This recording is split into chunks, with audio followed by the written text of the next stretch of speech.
Let's travel back to 18th century France, a time of revolution, chaos, and a desperate hunger for justice. But behind the cries for liberty and equality, a sinister symbol was about to emerge. I'm talking about the guillotine, France's infamous execution device. Now you might picture the guillotine as the ultimate tool of terror during the French Revolution. But its story goes deeper, and it starts with an unexpected goal, making executions less painful, more humane. Before the guillotine, executions in France were, well, a gruesome mess. Imagine swords missing their mark, axes splintering on bone, and crowds watching in horror as victims suffered.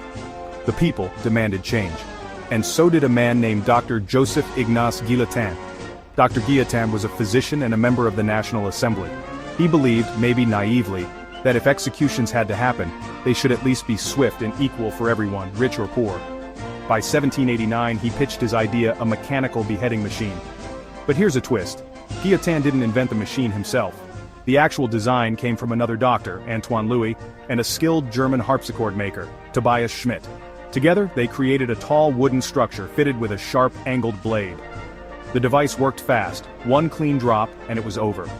It was first tested on corpses, then in 1792, the real thing, Nicolas Jacques Pelletier, a convicted criminal, became the guillotine's first live victim in Paris. And just like that, the guillotine became a spectacle. Crowds gathered in the squares, children perched on shoulders, and the revolution's enemies rolled up in carts. But the guillotine wasn't just about punishment, it was supposed to be about equality. Royals and peasants alike faced the same fate, under the same blade, in the same public squares. The device became a symbol of justice, of terror, and eventually, of the revolution itself. Ironically, Dr. Guillotine was horrified by the association. He never wanted his name attached to something so grim. But history doesn't always care about intentions. As the years rolled on, the guillotine's shadow stretched far beyond the revolution. It stayed in use in France for nearly 2 centuries, astonishingly, all the way until 1977.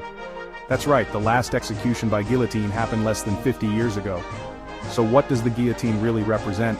Maybe it's a lesson in unintended consequences, a machine designed for mercy, remembered for terror. Or maybe it's a reminder of how quickly ideals can turn into icons, etched in wood, steel, and history. Thanks for watching. Stay curious and remember, even the darkest inventions have stories to tell.